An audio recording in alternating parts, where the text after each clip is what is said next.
Okay, so today's been an extra long day on account of I only got like 3 hours of sleep, and it made me a little bit grumpy. I took a nap. It kind of helped, but not immensely. So this morning I had to take my mom to her doctor appointment for her occupational therapy or something with her broken wrist. And of course, since I'm running short on sleep, family connected, I've realized whole lot of grumpy. There's been a few things that have made me realize that I've been a little too lax with my boundaries recently, and given my mother access where she should not have had access and too much information. Shouldn't have told her the storage unit bit, not because there's anything she can do about it, but just because like the energy I feel her sending to me knowing that I am working on disconnecting is an issue. The exact same thing with my brother and their house situation at the moment, because of course the sale of the house is kind of at a standstill. Last I knew, there was somebody, they have a house they want to buy next to her brother out in Oklahoma, but they have, they of course are waiting for their house to sell so they can step into that agreement, right?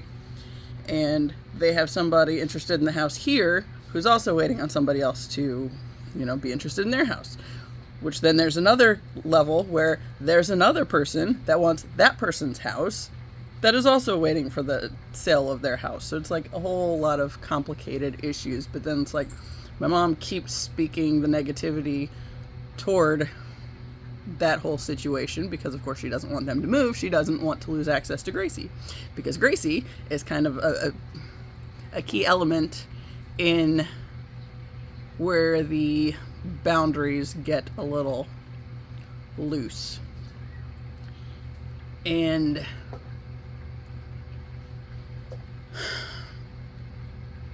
yesterday my mom and I went and spent some time with my dad at the place, right? Beforehand, I had another one of my Dr. Peppers. It's been a long time since I've done that regularly, but I was just like so tired that it's like, I wonder if caffeine would help this situation. It did not at all. Me and caffeine do not mix.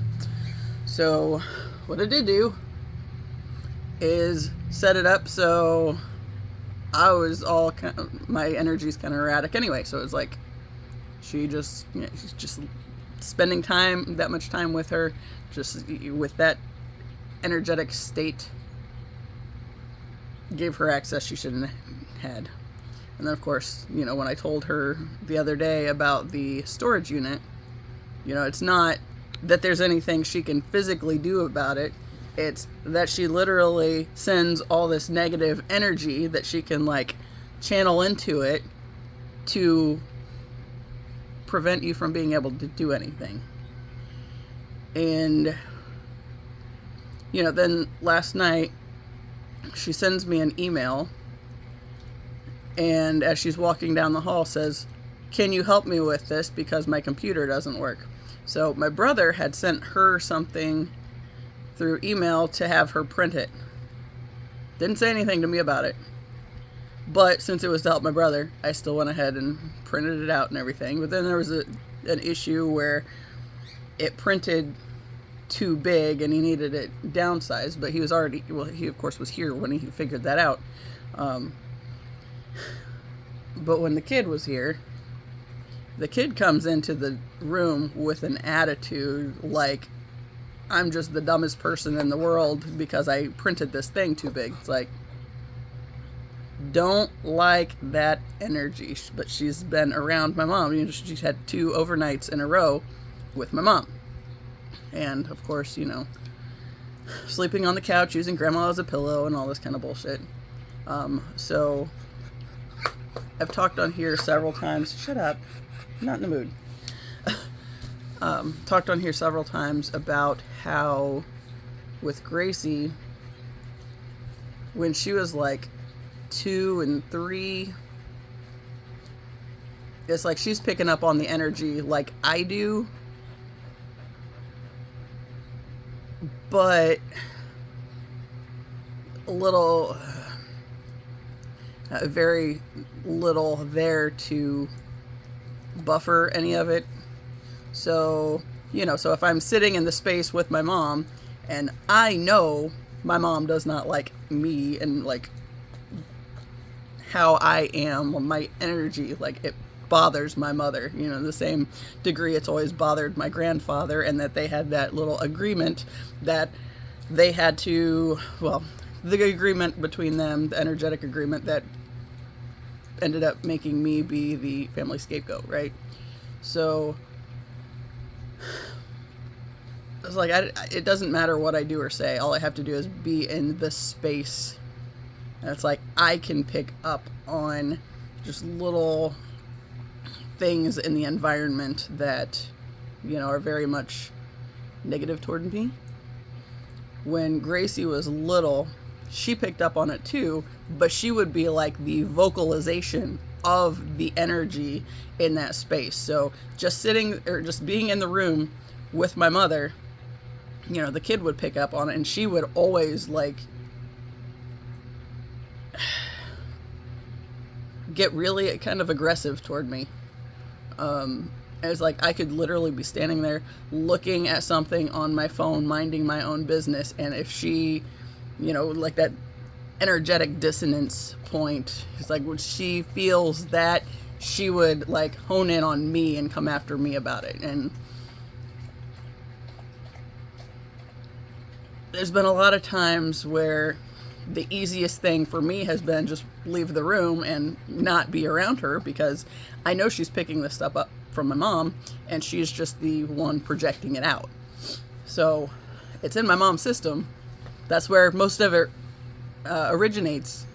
But at the same time, she's not outwardly displaying any of it, right? But, you know, I've always picked up on it.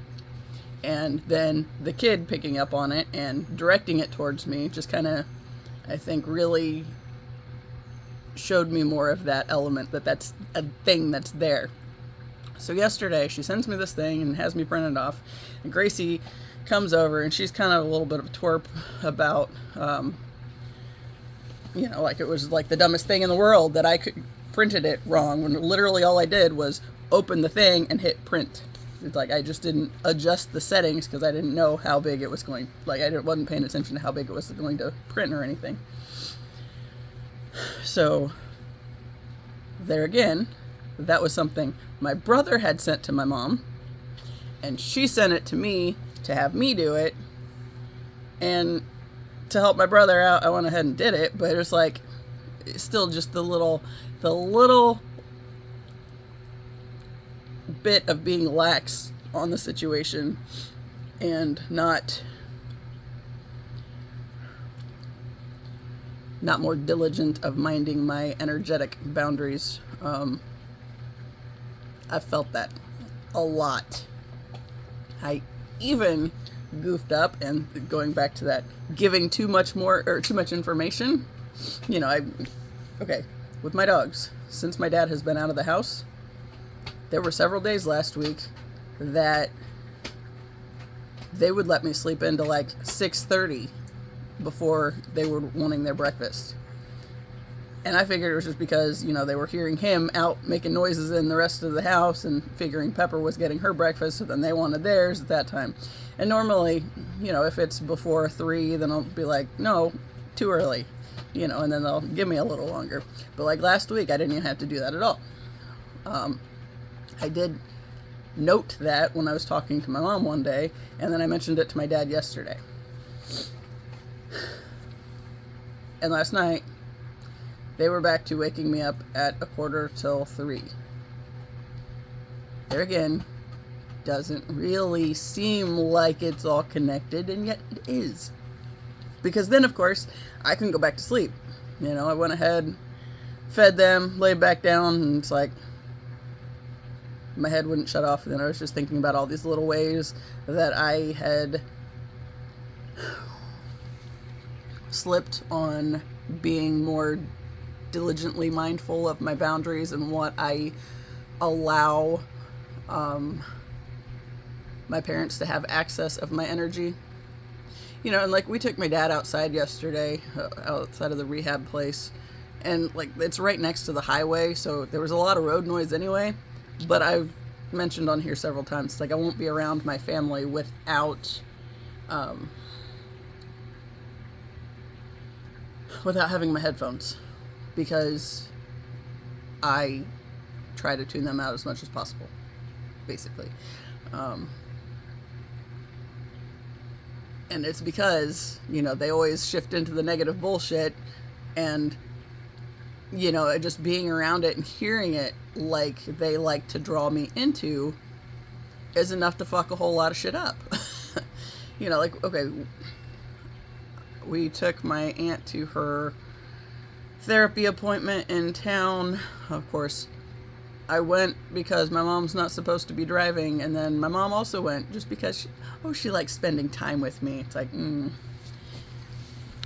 mainly because she had said she would take her. I didn't need to worry about taking Beth. It was like, yeah, what's going to happen the day you get in a wreck because you drove somebody somewhere against your doctor's orders?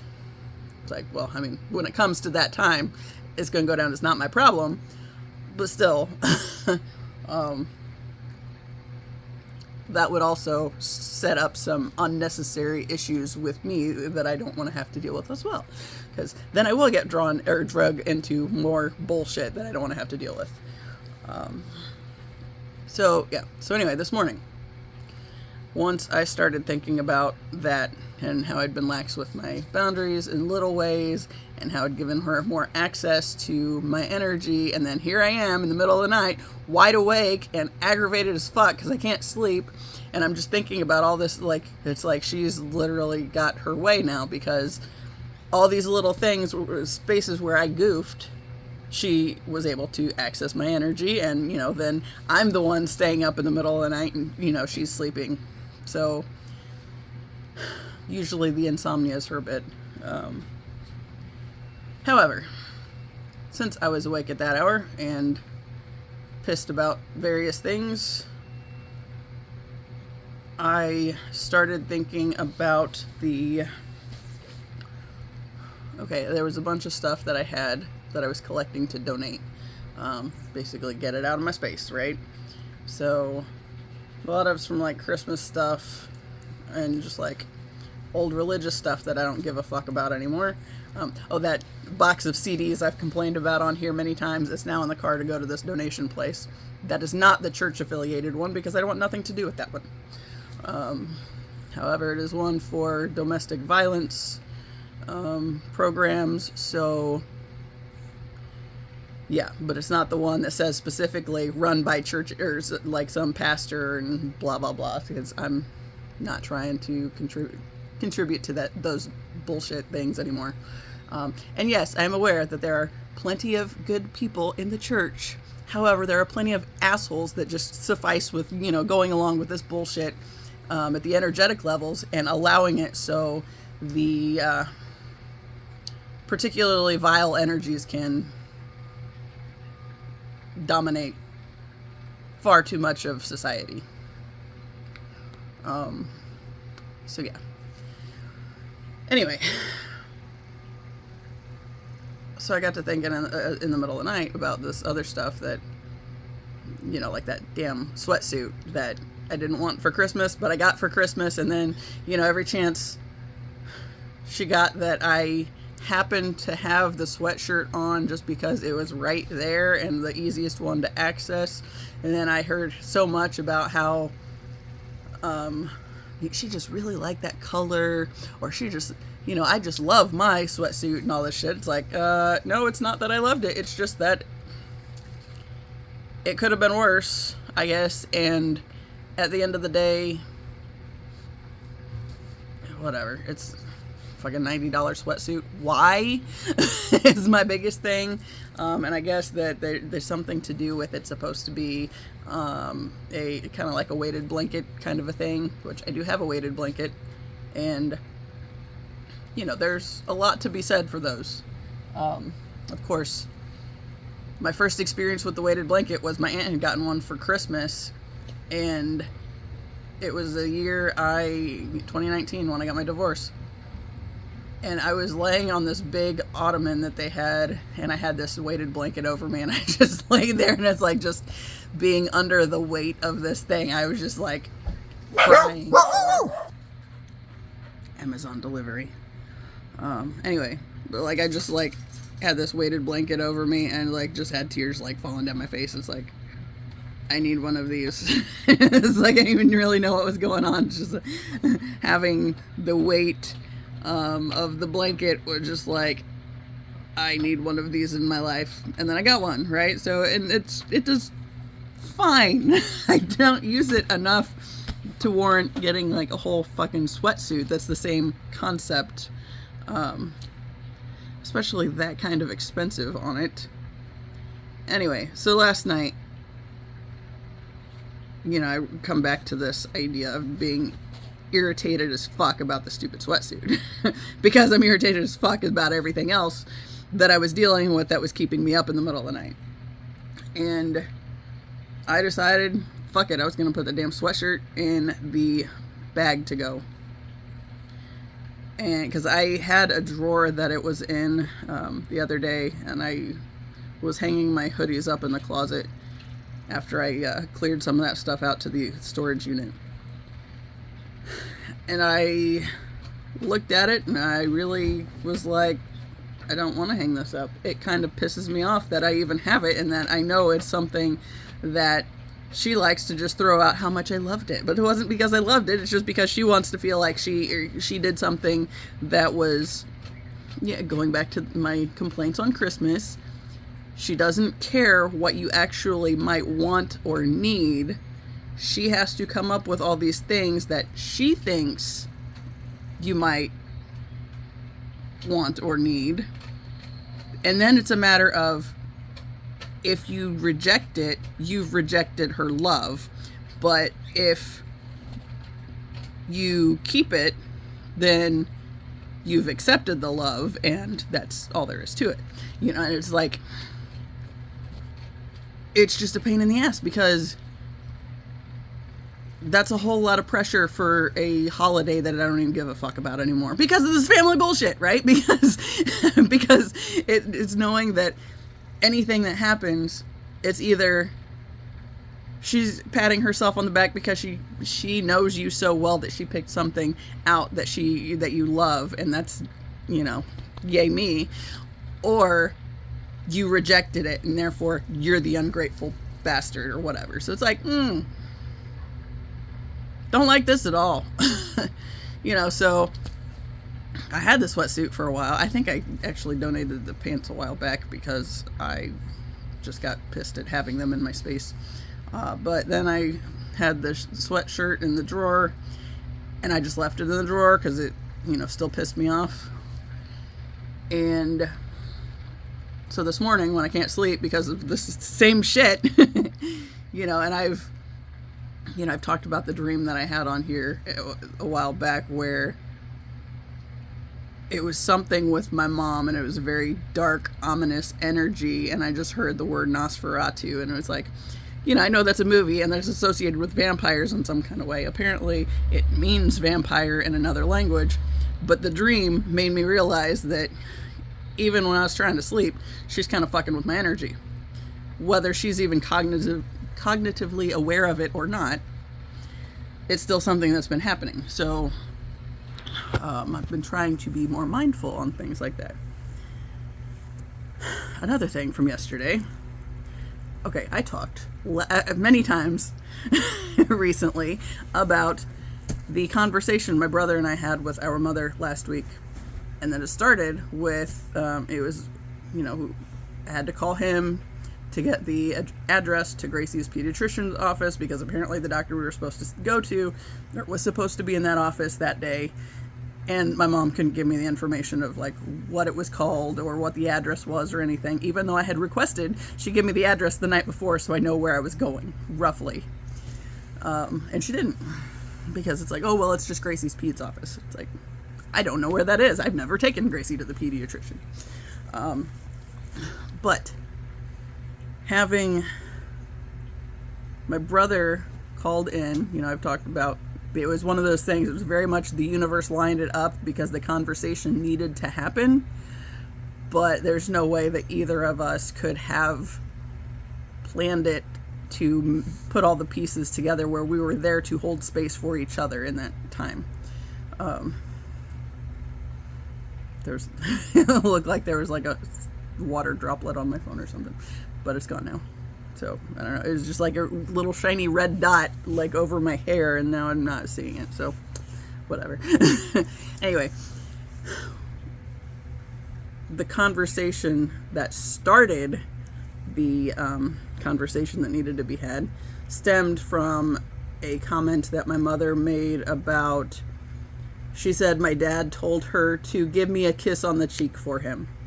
And I said, why the fuck is it this family all at once suddenly just feels like I want to be touched all the time? It's like everybody's just like trying to, you know, come up with something to pat me on the back or, you know, pat me on the head or whatever the fuck. It's like, do not fucking touch me. You know, but I kind of went off on this. It's like, why does everybody suddenly feel like I want to be touched, or like they suddenly need to touch me? What is that? I do not like it. I am not okay with it. Knock it off.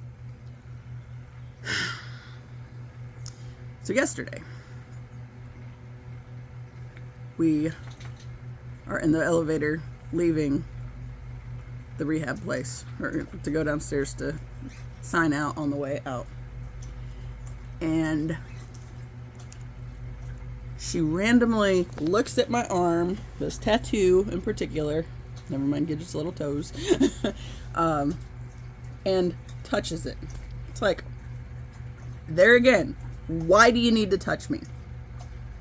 You know, but the same goddamn look that my grandfather always had every time he was, you know, looking for the thing to comment on about my appearance, that, you know, something that made me different from the family. Like in the last little bit, it was mainly the lip ring.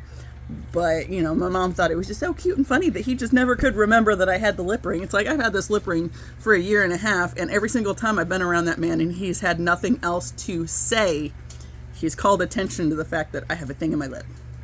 It's like, so no, that's not just him being cute and funny. That's him literally finding another thing that makes me different from everybody else in this family. And that was something he didn't like, so he would always go to that. But it was that same sadistic asshole fucking look, the dead-eye narcissist thing, when she's like touching my tattoo. And it's like, the fuck are you fucking touching me?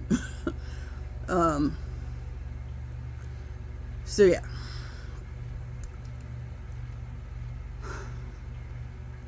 So I did last night. Of course, you know, I spent time with them. I came back and hit the shower and, you know, broke out like the salt and was just like scrubbing myself with the salt as much as I possibly could. And I hit that spot several times too, because it's like I can still, it's like feeling like there's something crawling underneath my skin kind of a thing, because she fucking touched me. It's like, ugh, stop it.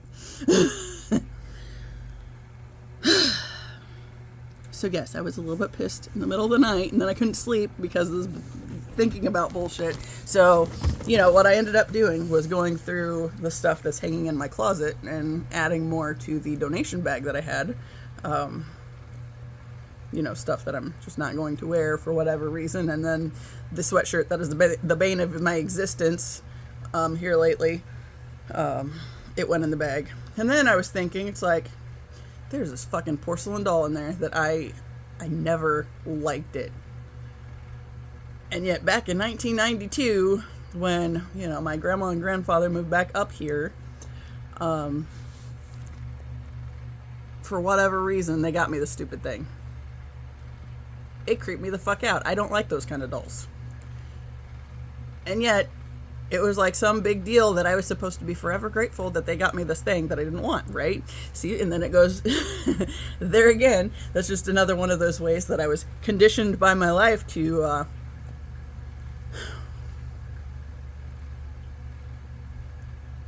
set aside what I did or didn't like because somebody else thought it was something I should like.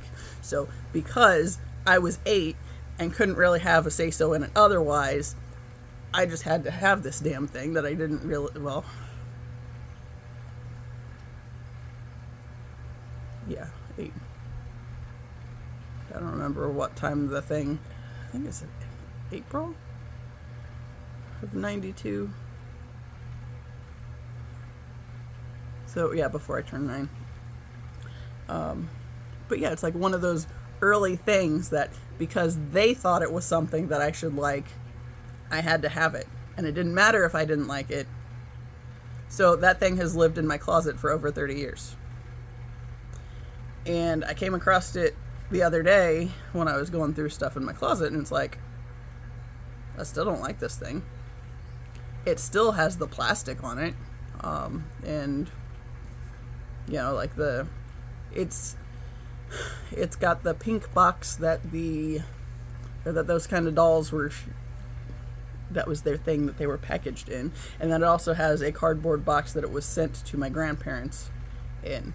But it's like, that's one of those early things that I didn't like, that it didn't matter that I didn't like it because somebody else wanted it for me. And I was just supposed to be grateful. Which is interesting that this connection is lining up with this whole sweatshirt thing. Well, sweatsuit, but, you know, I mean, I don't know where the pants are. I think I donated them already.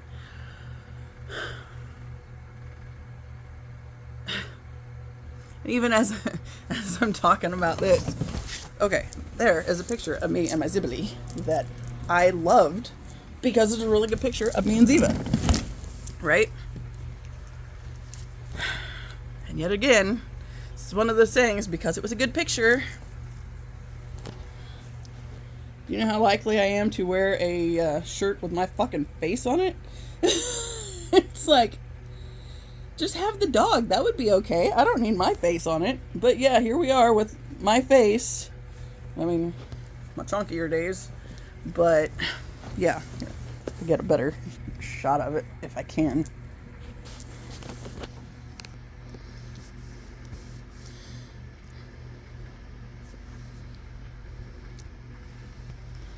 And that was immediately my response is, you want me to wear a shirt that has my face on it. Okay, cool. If it was just the dog, I'd absolutely wear the fuck out of it. I don't need me on my shirt. I just don't. Yeah. I gotta take a potty break, hold on. Yeah, so we've mainly been just revisiting themes of things that have always been following me, plaguing my existence, but just now actually being able to make sense of the deeper layers to them, you know. And I don't know why that's even a guesstimate that I should want to wear a shirt with my fucking face on it. I just, yeah, whatever. Whatever. So anyway, other drama. This morning, I was trying to figure out if we're going over to the rehab place later, and I was grumpy this morning, like hella grumpy, and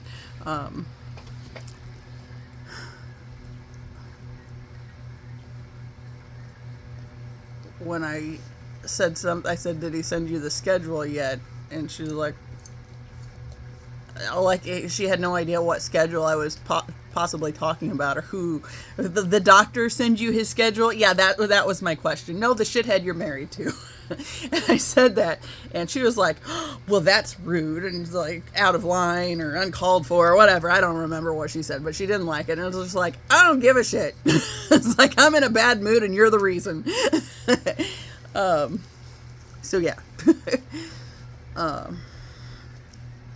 It's trying to help me out. She's licking my foot. When we got back, and I went over and fed Sammy and did all that, and then I came home and ate something and took my prednisone to make the stupid poison oak shit go away. I missed a day, and I thought I was going to have to go back and get more of a dose because it was starting to get really itchy there, but now I think it's toned back down. But I had to take it with something to eat, and then I took a nap.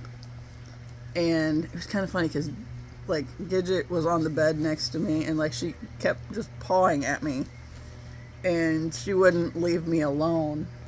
Oh, fuck that, she's back. She wouldn't leave me alone until I had my hand and left it where she had her foot on my hand.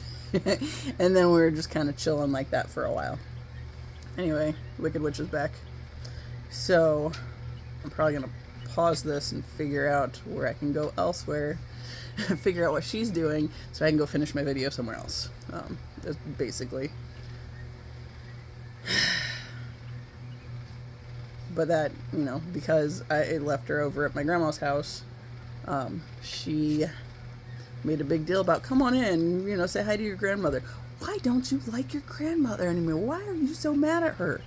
You know, all this bullshit. It's like, well, you really don't want me to get in on that, because if I throw it all out there, the problem I have with grandma is the fact that she knew you were a fucking abusive asshat and let it just slide for my entire life.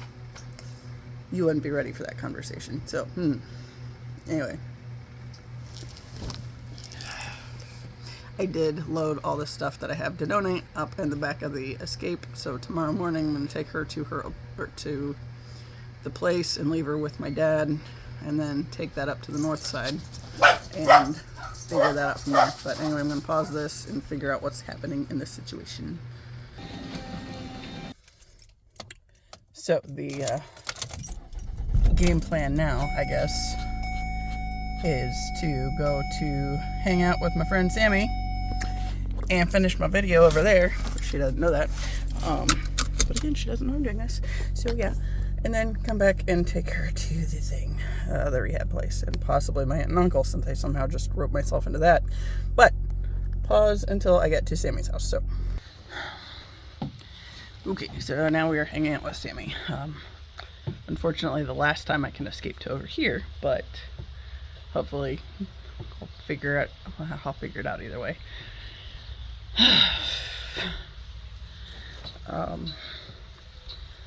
Yeah, so I may have just volunteered to take my aunt and uncle over to the rehab place as well. Mom had made a comment about maybe she could get a ride with them. Nobody likes riding with my uncle because he's like all over the place, and kind of makes you sick, which actually I could say that about a lot of people in my family. So yeah, there's a reason I like to be the one driving all the time. No, multiple reasons. Dog hair. But yeah. Sammy, hey, over here, dude. It's like, this is a weird place to sit. Why would you sit there? But whatever. Hi. He doesn't know it's early. He just knows usually I show up and feed him right away, so he's thinking it's time for that, but it's not. So I'm gonna give him a little bit. Just wanted to finish my video before I do that. But I figured since we're getting kind of late on time going to the rehab place anyway, it'd be easier to have it done ahead of time. And then tonight I'm picking his people up at the airport at midnight. Well, a little after midnight. So what we did last time was they sent me a text when they landed, and then I left their house in their car to go pick them up, and then the husband drove back. So I'm perfectly okay with that situation since it's their vehicles and all that fun stuff. But yeah, he'd probably make me nervous to have in the car for me to drive. But like family and stuff, I'd much rather do the driving. My other uncle wouldn't be bad. But yeah. Anyway. So that of course started the whole ordeal earlier because my mom wanted to go over and spend time with my grandma because she hasn't been over there a whole lot. And I didn't want to. So since I had to drive the truck over there anyway, which was, I mean, I pulled in over at my aunt's house because I was just going to go through the grass and go back to the house. But then she wants to go to grandma's house, so I left the truck there and give her the, oh, I don't know what that is.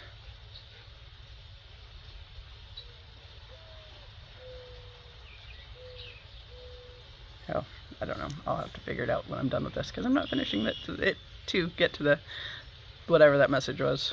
Something about an unexpected situation, and it didn't look like it pertained to anything immediately at this moment. And it is, he's already picked up the kid at this point, so, or is there to do so. But yeah, so of course, going back to, we pull in over at my grandma's house. I start in kind of back in the turnaround section, and as soon as I get out, I just take the keys out of my pocket, put them on my mom's water cup, and walk myself back home. But she of course was trying to make a big deal about why I'm so mad at my grandma, what did she say, and all this stuff. It's like, you are not ready for that conversation, and I really don't care to try to have that until I have somewhere else lined up where I can escape this situation and not have to continue living in this situation after I said, oh, or, you know, she was admitted that she knew that there was a problem with you being a freaking abusive asshole and chose to do nothing about it for my entire life. So yeah, that's not a conversation she'd want to have. And of course it would spin back anyway, because that's what narcissists do, is they spin it around, so you're the one that sounds crazy and you're the one that sounds like you have a problem. But at the end of the day, the problem is not really a problem, because I finally am setting boundaries and am aware of the bullshit and trying not to be continuously pulled along in the chaos in every other way possible. And it's a pain in the ass.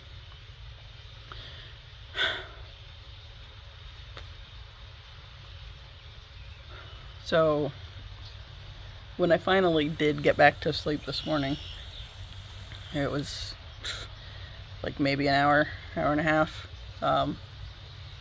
Had dude songs on repeat and listened to the same two songs over and over again. Should probably add another, like actually make my own playlist and add a couple other songs on there, but I mean I like those two, so, and they've kind of actually been largely beneficial for this whole process with my family. Yeah, I've talked about listening to them on repeat quite often. And I think within the first month that the first of the two songs came out, then the Spotify thing came up, and I'd already listened to it like well over 1,000 times. That's how I do with music, y'all. Anyway, like when I was trying, I put the music on this morning and was trying to, hi. He just wants to go in and eat. I guess I could give him part of the snack. Hold on. Okay, so they give him a little bit of wet food in the morning and let him kind of snack on that through the day, and then of the evening just add some veggies to it, and that's part of his dinner. So he's mowing on that and completely happy now. Anyway, this morning, as I was having issues going back to sleep, you know, I kind of requested the help from the universe, if you will, and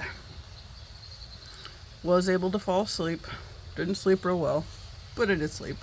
And basically, like, one of the intentions that I was setting was that my boundaries would be more of a force field and not just a boundary that I sometimes get lax about and neglect being diligent over, and that it would be a fucking force field that, you know, they just kind of ricochet off of because I'm tired of this bullshit. As I took my mom to her appointment, I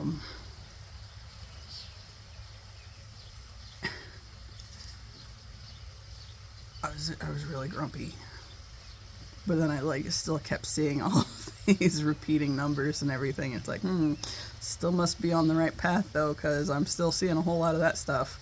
And then we pulled in over at the parking lot, and his birthday was on the license plate, like one of the first license plates I look at. It's like, yep, okay, right there. It's just funny because, like, every time I set some kind of intention with the universe to be more mindful of things, it's like then I really start seeing the birthday even more. And I've seen it, I think, every time it's hit in this little video that I've done today that's been all over the place. They were my ones. Yeah. So the 819, the 1819, the 2819, the 3819. It's like been everywhere. And when we went to take my aunt to her appointment, I had turned the radio off this morning in the car, because rather than listening to my mom bitch about what was playing, I just shut it off because I wasn't really in the mood to hear anything. So when we got back in the truck to go pick up my aunt, I turned it on long enough just to see what was on the radio, and his song was on the radio, so it's like, okay, I'll take it.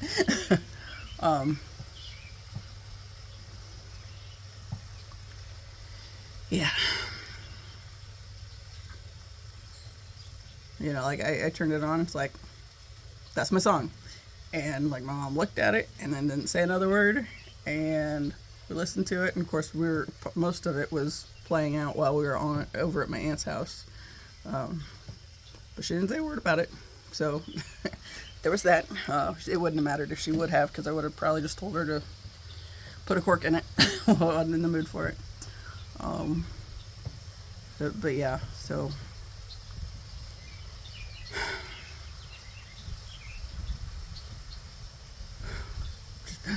such a long day. It was kind of funny because when I took the nap before we took my aunt to her appointment, yeah, I mentioned Gidget kept pawing at me until I finally left my hand where she could put her paw on my hand, and then we just held hands the whole time. I was dozing, but just like some of the places my mind wandered.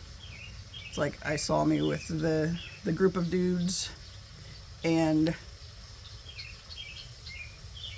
also I saw all of them coming to understand how strongly impacted I am by the energies around me, and, you know, kind of having conversations about that in that space. And, you know, like, this is probably a day it would be wise to, like, soak in the salt water, because it's just been that kind of a day. But it might happen. It might.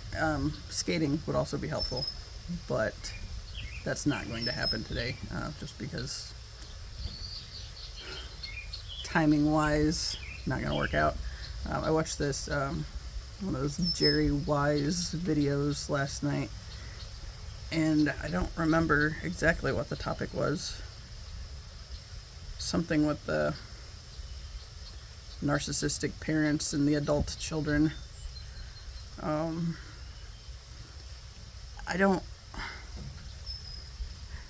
know, but I started clicking into, like, what was in the description, and he had, like, some webinar that I ended up signing up for, and it was talking, like, the thing that it's talking about is basically getting the toxic family out of your system.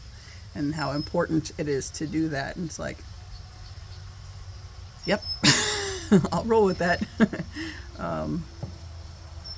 But yeah, so there's a webinar tonight. It's like 6 to 7:30, I think, and I'm supposed to be dealing with my fucking family too. So, of course, I always have my headphones when I'm around my family. Kind of set that intention that I would never forget that, so I can always have the distance from them with with that.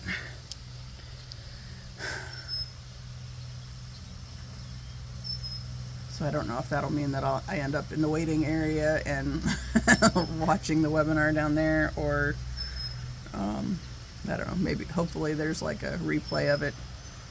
Like most of the things I've caught like that have had replays for at least a little time. I thought the 6 o'clock one would be the one most likely to not be an issue, but because I figured I'd be over here with Sammy at that time and I'd just be able to do it then. There's 5s. And since nothing worked out that way, is what it is. Yeah. And I think there's another one tomorrow. I might go ahead and sign up for that one too. Just in case. I know tomorrow's game plan is to take my mom to the place and leave her there before he meets with the occupational therapist at like 9:30. And then I will probably run to the north side to drop these stuff. Kind of torn on that damn porcelain doll. Okay, no, I'm not torn about getting rid of it. I'm definitely getting rid of it. It's like, would it be worth looking at a pawn shop and seeing if there's any kind of value there? Is that even something that they would potentially take? But why not? So, worst they can say is no, right? So that might be my start point when I get to the north side. And then there's a label on it that's got my grandparents' address on it. That'll obviously have to come off. It's faded out mostly, but you can still kind of see it. And then the paper showing how much they paid and when they bought it and all that stuff. That is still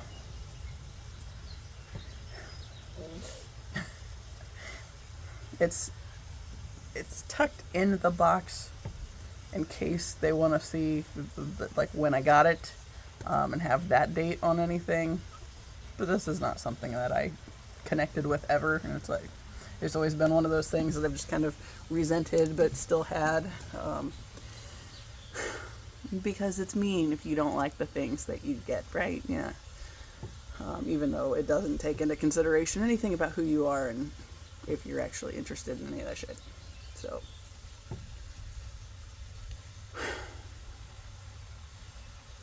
I don't know. Just kind of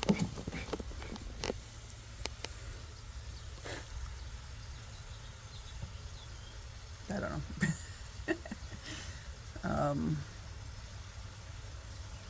Whenever I'm done, okay, like visiting hours at the rehab place are only till 8.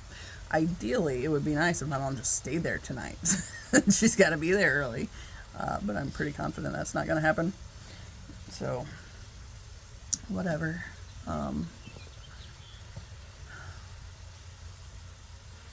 But I figure, okay, if we're back this way, probably stop for food on the way, and then, or on the way back, maybe on the way there, I don't know. Then I'll probably watch the video and upload it while I'm killing time before I come over here to hang out with Sammy that last time this evening, before I go get his people. It is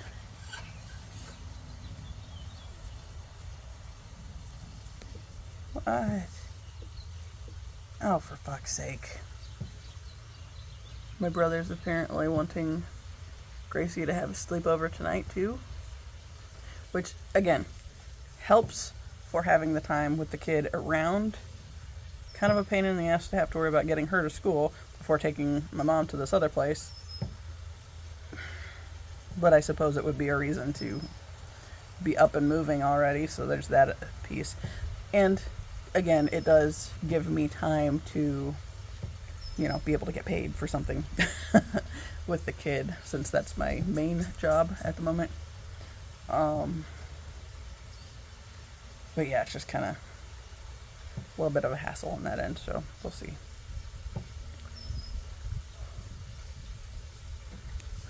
Let's see if I can shut this door now. He's back out.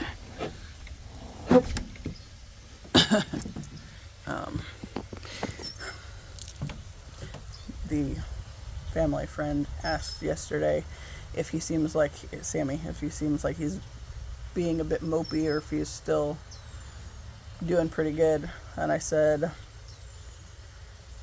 honestly, I thought he was getting kind of mopey until I realized that with the confusion of having to deal with my parents in the rehab hospital and, you know, my dad's being in the hospital before that and all that stuff. I said, with all that stuff last week, so I realized that I had missed his pills for the first 4 days. I said, but I fixed it. I caught it and we fixed it, and he's already immensely better. And like yesterday when I was over here, the second time, like he was like practically dancing because he was so happy about the food. And yeah, he's still pretty chipper like that today. So such a happy little dude. Yeah, but I was concerned. And she said, understand. So, she does know my mother. So, you know, that's, of course, one of her best friends for a long time. But at the same time, I think she's also onto my mom's bullshit with realizing how toxic she is. She's one that I've kind of consistently touched in with as far as the negativity and stuff with my mom and all of that. And I will probably tell her, she knows that I'm trying to manifest my way out of the situation I'm currently in, but I don't have anything solid at the moment. She's also not sharing it with her husband or telling anybody anything about that. And so, you know, he's still talking about like yard work plans for next year and all this stuff. It's like, yeah, I'm not going to be around.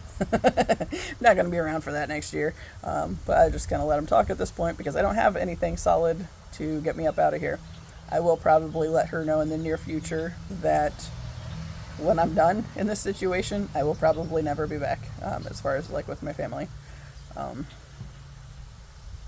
And as far as I'm concerned, they can think I fell off the planet and that would be okay. Because I'm pretty much going to.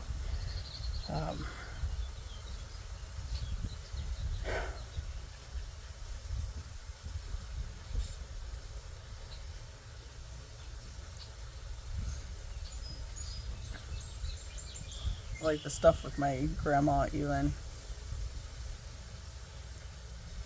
Okay. There's this other level of things that, you know, I've talked about it before a couple times. Like the first time I mentioned it, it's like there's something here and it's really gross and I don't like it, but I don't really know what exactly it is. And then I talked about it not too long ago and kind of got to a new level of the ickiness and why it bothered me so much. But now it's like there's this deeper level that I'm kind of, whoops, oh damn it, that I'm kind of aware of and not okay with. It's like seeing a family thing play out at much deeper levels. And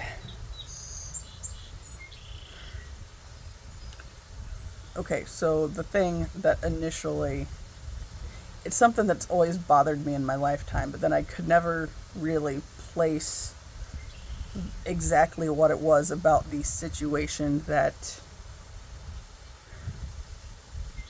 was especially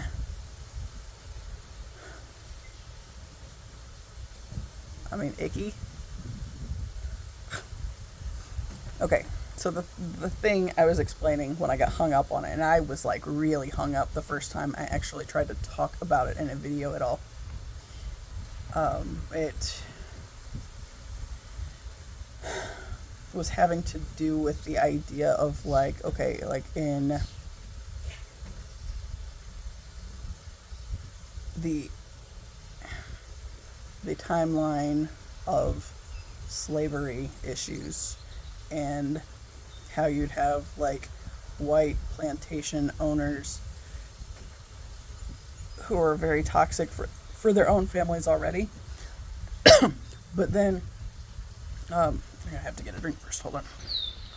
Okay, so you got the toxic plantation owner type out there, and of course they're talking about the slaves as inhuman and like lesser than on that end, right? But then there's also that dynamic of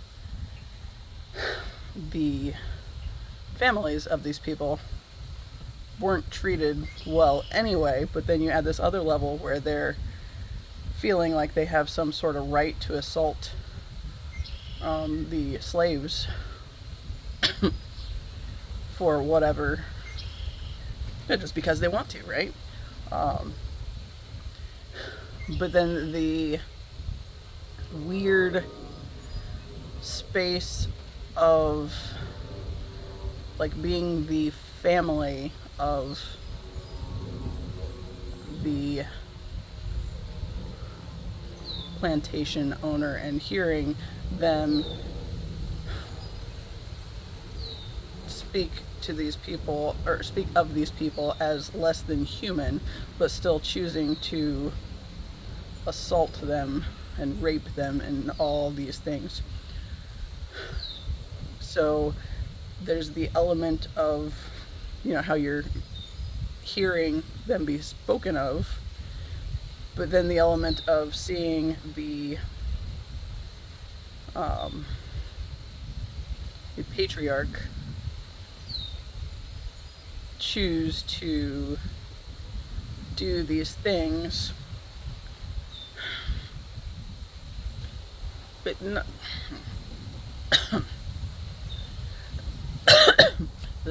See, there's something here, and I can tell, like, every single time I've ever started talking about anything with, like, my experience on,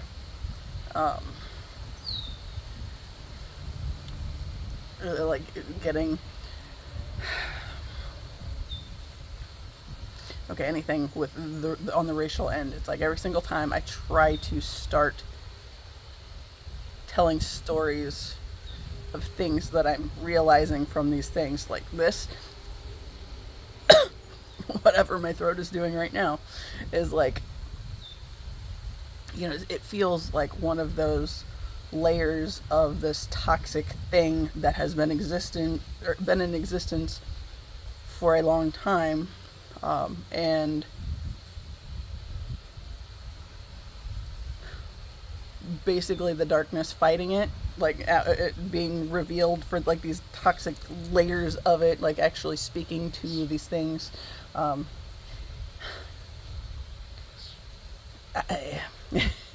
It feels like, energetically speaking, there's something that's not happy with the idea of me talking about these things, which I feel is all the more reason to figure out what exactly it is that's the sticky point there.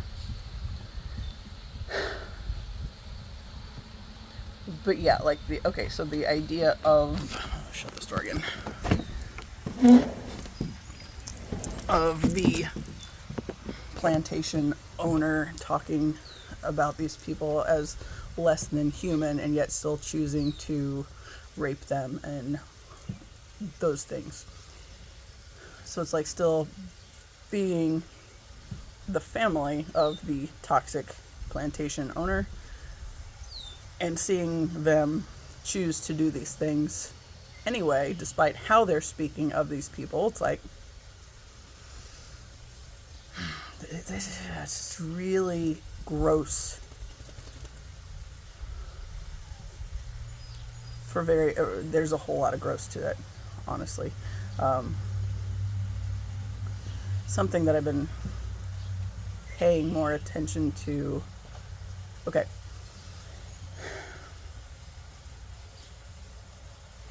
Current political system in place. It's been okay.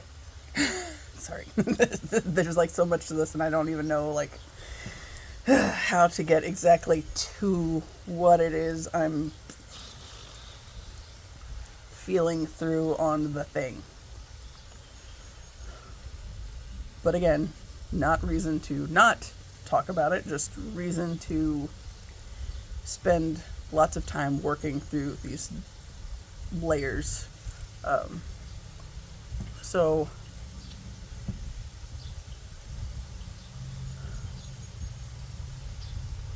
okay, one thing, I started following this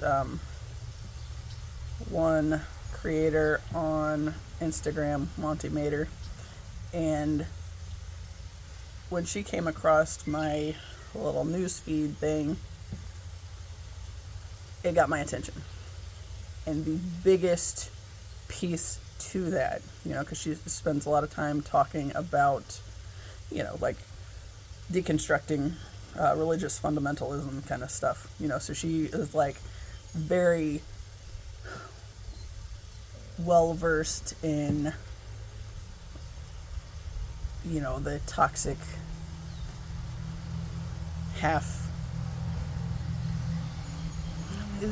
the cherry picking of the Christians in general, but especially from the fundamentalist type space. It's like she can get like right into, actually using biblical details for like,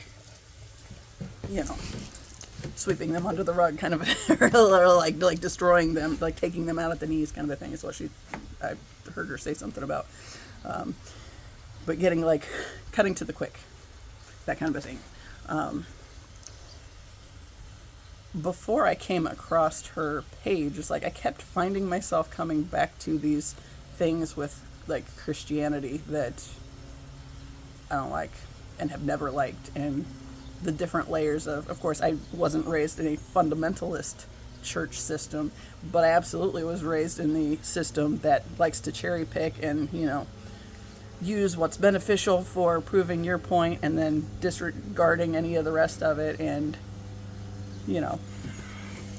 I've told stories on those things as well.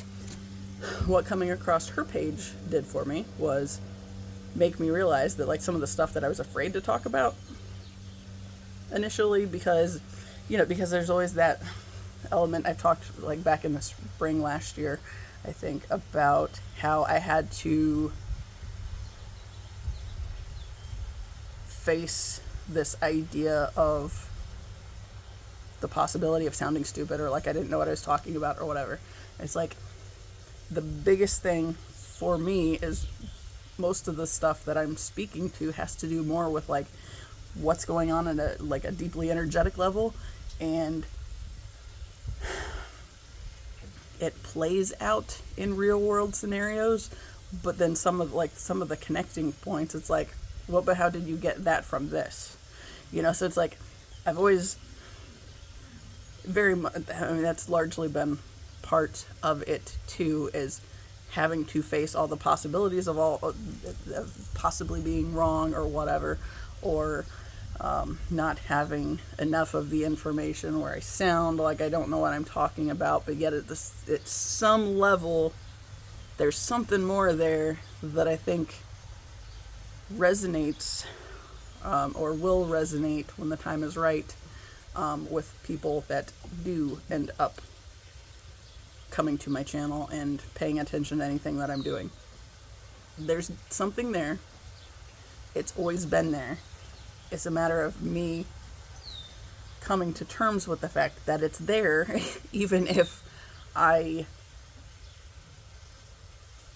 don't really fully understand it myself, or even where I'm going with it, or how I got to that point, which is why telling stories is the big part of what I'm doing here, is just because, you know, it's making the connections with like this bigger layer of things that's going on, but not always seeing with full clarity the steps exactly that got me to the end thought space. And, you know, kind of channeling these higher details that, you know, if you're completely enmeshed in what's going on in the physical realm, then you're going to miss a bunch of what's going on in the spiritual realm. And that's exactly why they want you to be so bound to the bullshit that you miss out on the connecting points, because there are a whole lot of connecting points, but it's just, and we are all part of,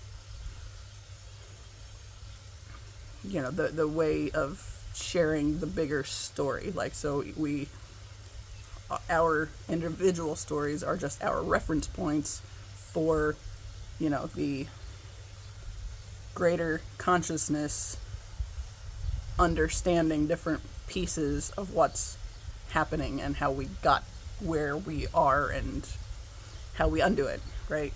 So when I came across Monty Mader's page, I finally was able to look at the fact that she's doing something that speaks more to the physical dimension of what's going on, real world kind of things playing out, like, and how some of those toxic things, you know, are the very key points in what's going on in the world, you know, and kind of deconstructing it from that point of view, right? So it made me realize, it's like, I don't have to know more of those details. I just have to follow what I do know, and, you know, I'll connect with whatever stories she pops up with along the way, and, you know, different pieces that she argues about or whatever. But it's realizing that other people, you know, as we step into our authenticity and embrace our storytelling from our reference point, that's how the pieces come together. That's how we start figuring it out, so we can make change on a larger scale for the collective, right? But it's like, I was always so worried that I could never do, like, I couldn't do it all by myself, but I was never supposed to do it all by myself. I have a unique perspective that, you know, a lot of people are probably going to think me crazy for, and I don't give a shit. Well, I mean, at this point, I don't give a shit. When I started out, I very much gave a shit. But, yeah. You know, so, you know, and, like, even just thinking of the creators along the way that I've found and followed for some time and then maybe wandered off from, because I don't, like, okay, like Victor Odo, and, you know, he started me on, you know, learning about stuff with empaths, which led me down this path to Aaron Doughty and, you know, getting into meditation and some other weird stuff happening on there that I've talked about in other videos, you know. And then, you know, I kind of connected with another one after that, but then I don't like, he was too relationship focused, and it's like, there's something about it I don't like. But it's like, I still get the idea of what's happening and the people he's trying to speak to, and to, you know, the audience he's trying to build for himself. But it's still, it's like, there's something I just don't vibe with right there. But other things that he did and taught, you know, were relevant, you know. But it's like, I followed those guys, particularly Vic and Aaron, for a long time. I mean, a couple years. And then it got to a point where it's like, it goes, they have a lot of good information, but at some point ideally you expand beyond what is being taught in that frame of reference, so other things become more pertinent, so you start wandering to other stuff, so of course, I got into like their coaching and stuff that they did for a while, and like the just different things that they've had. But then it got to a point where it's like they're teachers and they're good at what they're doing, but my need to connect with that specific point of teaching diverged, right? So it was useful for a time. Now it's time to break off to this other path to figure out this other information. It led me to other creators like Monty Mater and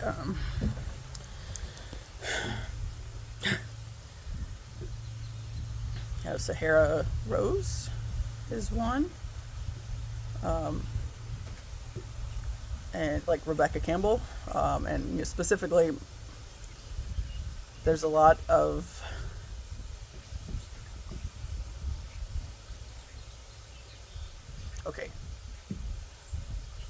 not Monty so much, like she's huge on the deconstructing of the bullshit that likes to get thrown around there, because Christians, yeah. But I'm not into I wasn't raised in the fundamentalist church. I started in a Baptist church and then went to a United Methodist church, and they both have their things. However, there are key elements with the cherry picking with Christianity that is everywhere. And I feel like one of my biggest things is I'm kind of my mental bandwidth is like it's less three-dimensional and more like five-dimensional, like kind of understanding of things and the connectivity of things.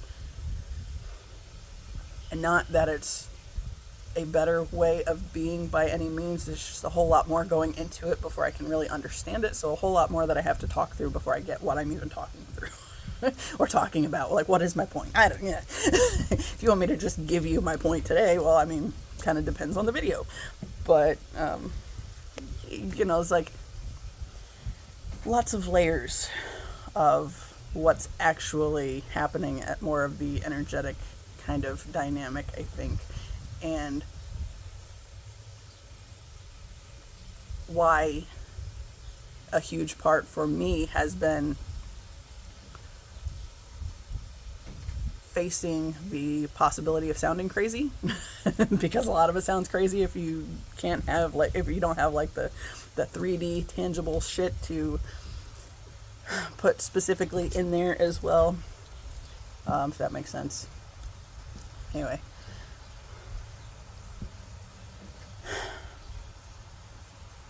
yeah. So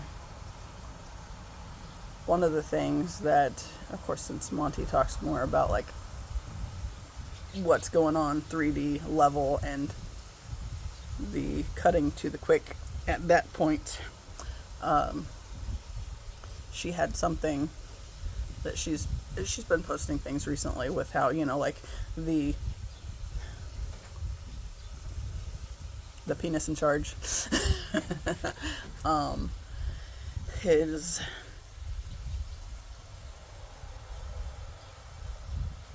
criticisms of past opponents and how he's basically taken stuff that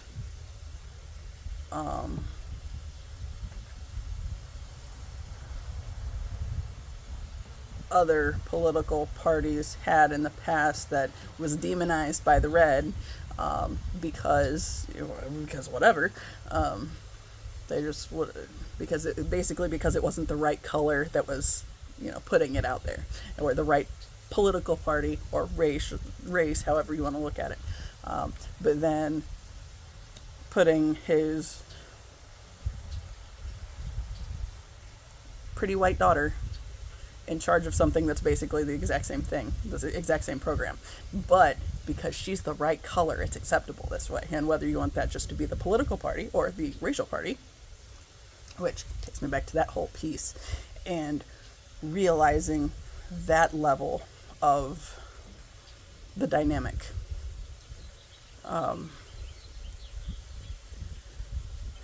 So the issues that I have with a lot of like the things I see from my family level, it's like my grandmother was the first in agreement with my grandfather's toxicity.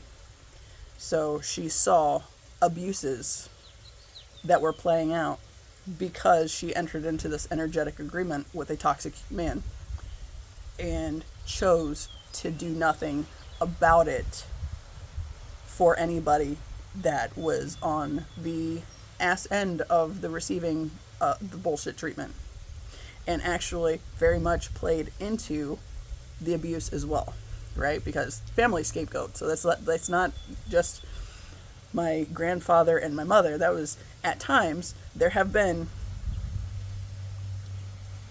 I've always been made to think that, I was being over dramatic or too sensitive or whatever, and that I was the one that was a problem because I was too emotional about things. But when you're receiving the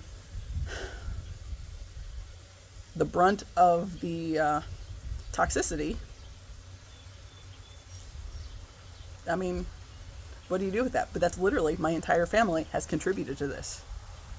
So, my mom wants to say that I just don't like my grandma for whatever reason. I'm mad at my grandma. It's like, it goes far beyond being mad at my grandma, because this was a toxic agreement my grandmother entered into, and despite seeing the abusive elements along the way, chose to allow the abuse to continue. So on that end, it also makes sense for me that, going back to that plantation example, where the white family members were the first level of seeing that there was a problem and choosing to do nothing about it, also makes sense that that's kind of where a part of the shift has to come in at. And of course, the patriarchal systems have forever demonized the feminine, Holy Ghosted the feminine, because the feminine is where you start to see you really have to, okay, it's empathy in men, because because we have elected a penis to a main political office at this point in time. He's not there for anything useful. He's there because he is the right color in the argument, and they wanted him there so he can now completely destroy everything, right? Because he's just the head of the snake. He is the penis that they wanted with the duality, the keeping things in division. So this or that. He is the this that is acceptable, and should be there by their standards. And he doesn't give a shit about anybody. Yeah, he's so completely disconnected from his from emotions, because there ain't nothing about that man that's in touch with his feminine other than being nasty, a creepy, dirty old man with, look at, just ew.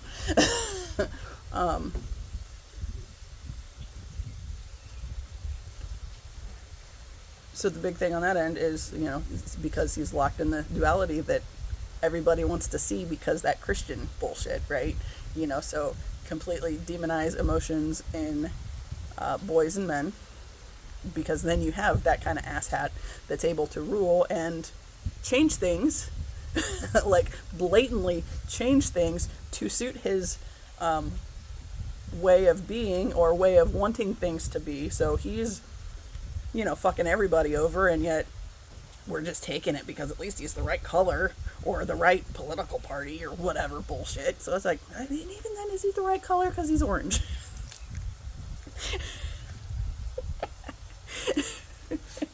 I don't know, I saw a picture of him yesterday. It was just like, ah. Anyway, never mind that.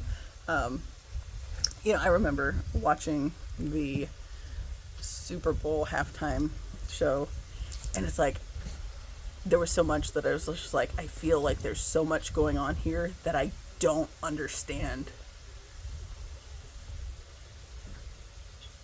But of course, as I started hearing things about it, that was more and more interesting. It's like, oh, I didn't know any of these historical elements that they specifically spoke to, and I just remember sitting there thinking, there's so much here, and it's just going right over my head.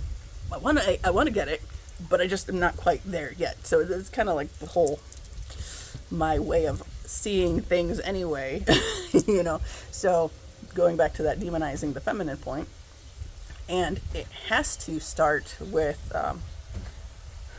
basically, the first line that's choosing to be completely oblivious to what's going on is largely white women, because at least they're the right color, right? But, nobody's wanting to flat out say that, but, so, since the patriarchal components, they want to stay locked into this or that, so only certain individuals benefit over the rest, and the rest of us get absolutely fucked. They want to keep their power, and the first batch of people they have to go through is, same race, but the feminine that's been otherwise bullied into tolerating the bullshit. And I think that's largely why that bit of the racial dynamic where the patriarchal types are especially harsh to various brown skin tones, because to whitewash things the way they want, they have to have the first line, like my grandmother, which starts, white women have to be complacent to the thing. So now we have, his white family members stepping up to be the pretty little on display aspect of, how good he is to women, but he's not. They're just the first line, complacent and willingly going along with the bullshit he's putting out there. I don't know if this even makes sense.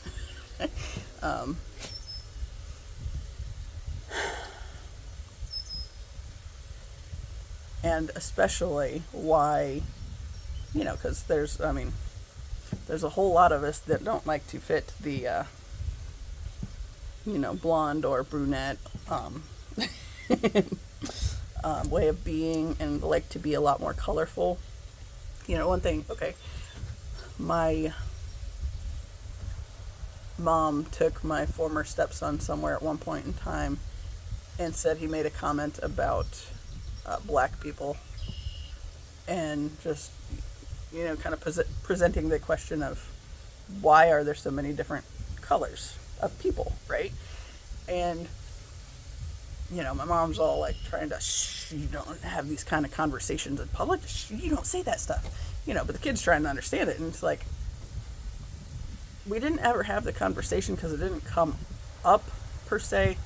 Well, we had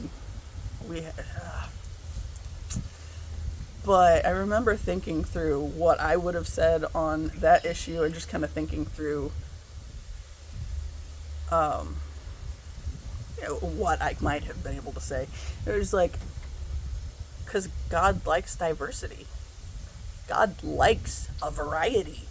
If God didn't like a variety, there wouldn't be a variety of people in existence.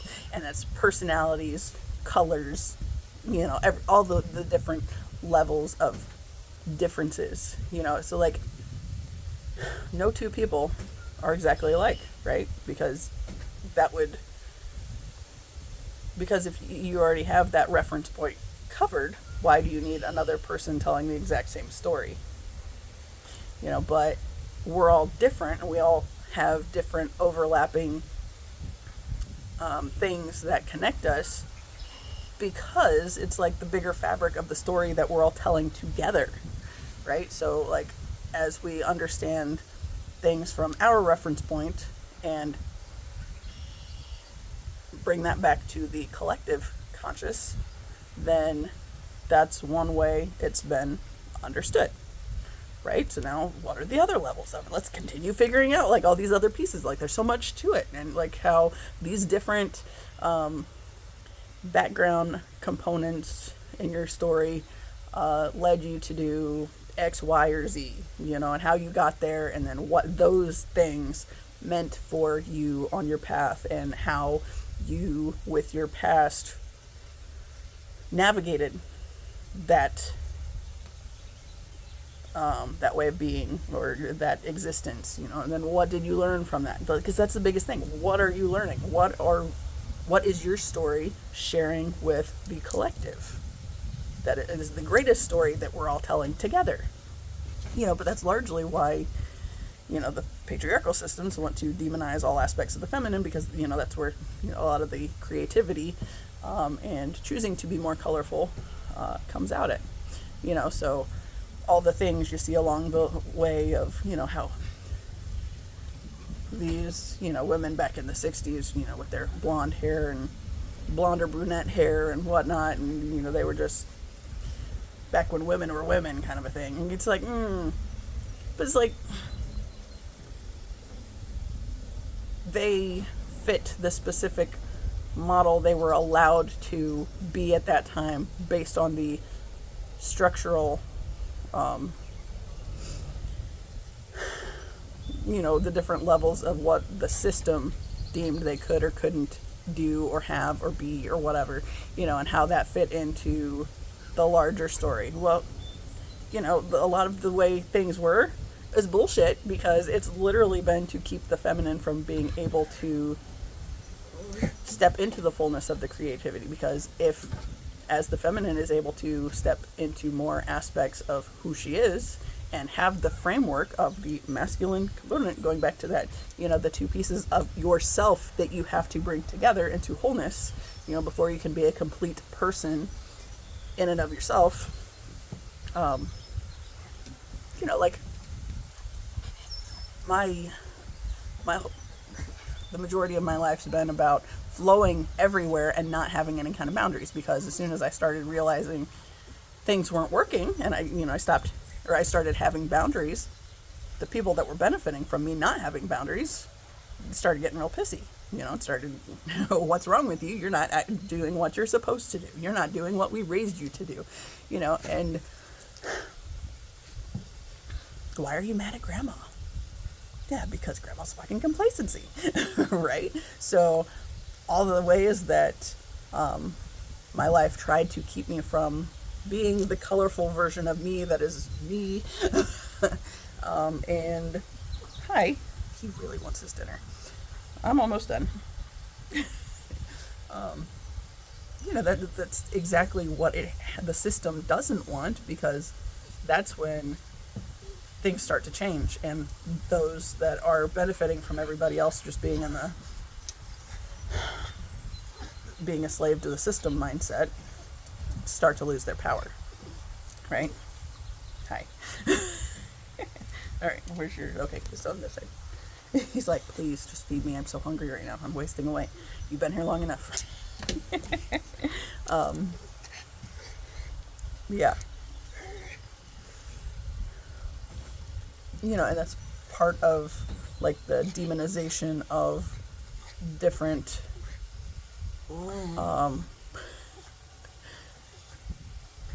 races and ethnicities, is specifically because they were less bound to the bullshit the patriarchal system wanted to keep in place, and so its only way of conquering their existences was to treat them harshly and kill off entire groups of people, right? So, you know, and of course just add in angry women and all the things that people want to say, but it's like systems, like the systems that actually work in the world, not patriarchal ones. I mean, patriarchal systems basically just certain types benefit and the rest of us are fucked, you know, but with the systems that are women led, it's because, you know, the feminine rules over the upper chakras, which has to do with like spirituality stuff and actually being able to speak the things, and, you know, when there's a problem, calling it out, calling attention to it. But if we start doing that, then the patriarchy has to, you know, figure out that figure out how it can squash us back down so it can benefit and the rest of us just suffer. But that's why it's a collective thing that we are all working through, and, you know, all the healing you do for yourself in your own little reference point as your, you know, that reference point that you are as part of the collective. You know, the more healing you do and the less you just accept the bullshit that's dumped on you, I mean, the less the system that's in place is able to stay in place.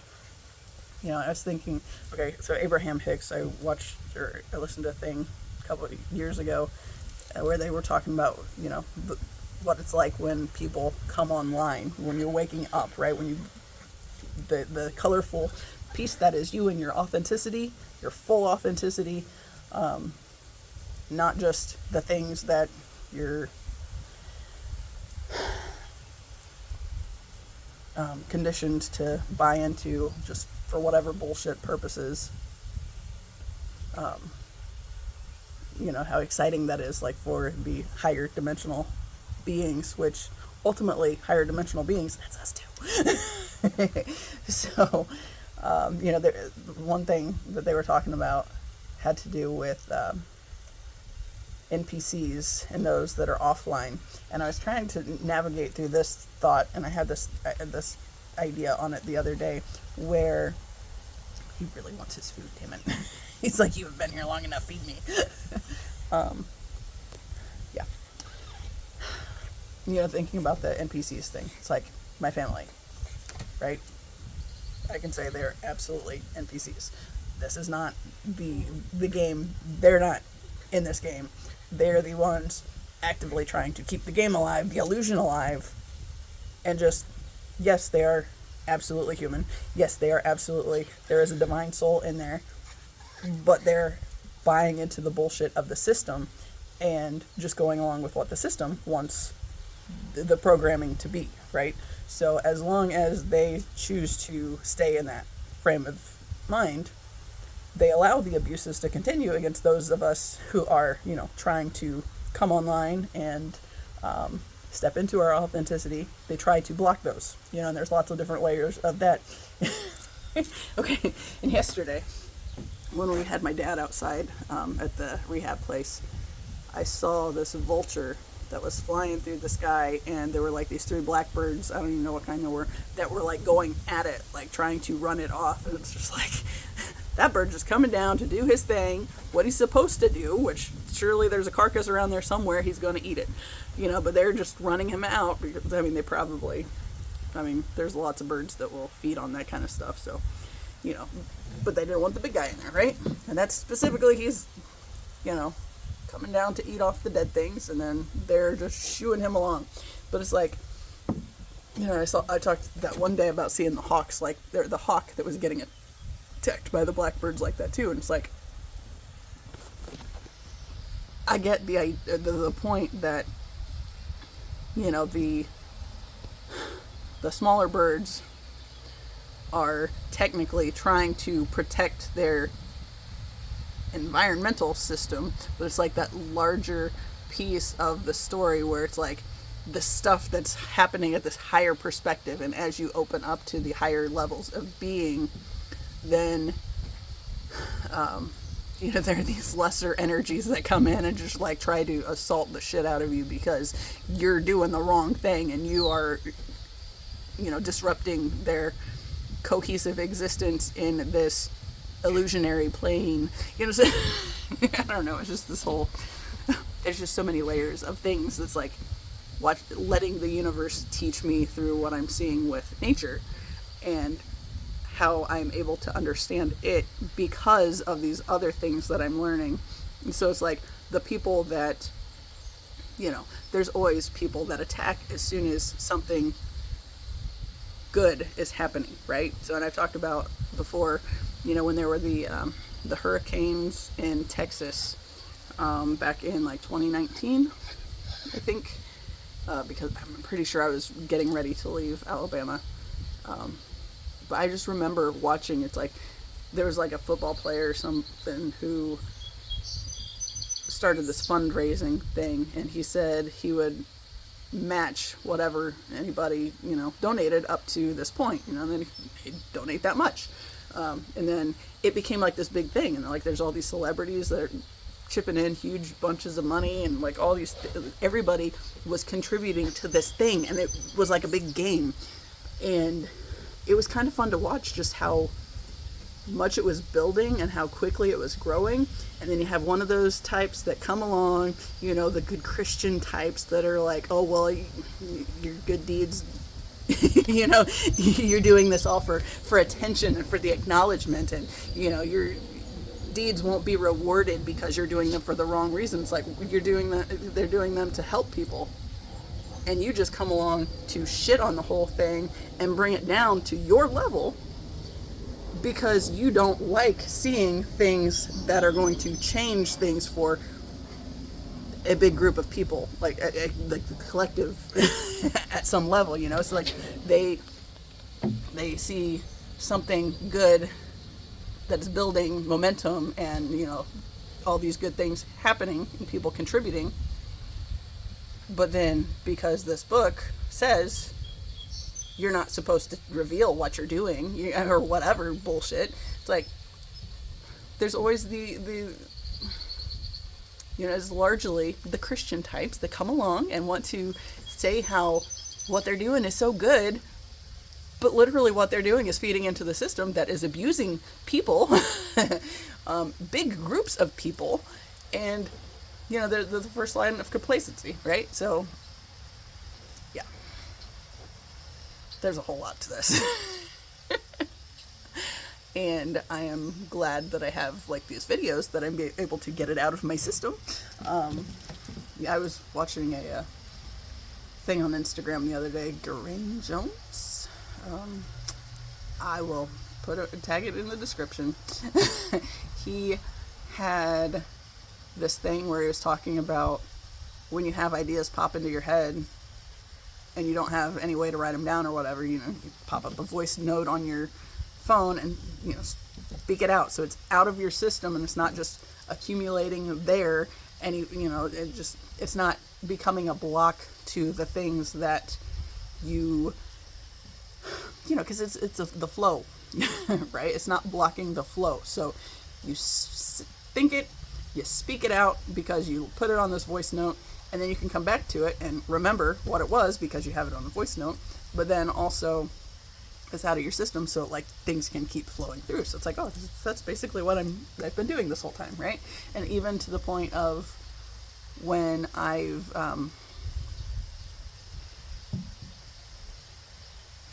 I've talked many times about how I send myself text messages, and it's like just a self text message, and so it pops up like the same message twice because it's, I said it, so then I said it again, even though I only said it once. But I've been doing that like with dreams that I've had, or just thoughts that make sense.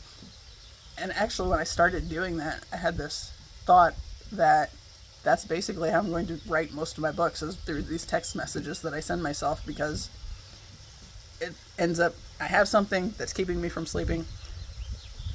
I don't want to turn the lights on to actually write it, so then I'll just, since my phone's in sleep mode, then I'll just, text it to myself, and it's all grayed out, and I can't see a whole lot, but I can see enough to type the message. And I will send like big spiels to myself, and then once in a while I'll go through and like write them down and kind of revisit the thought. That's the same kind of idea. It's like getting it out of my system and then being able to flow through the other stuff and work through connecting the dots, because there's lots of dots to be connected. So yeah. Anyway, I'm gonna wrap this up because I'm at an hour and 40 minutes and I really have to pee, and Sammy really wants to be fed. So, yeah. Till the next time. As always, I appreciate you. Until the next time. See ya.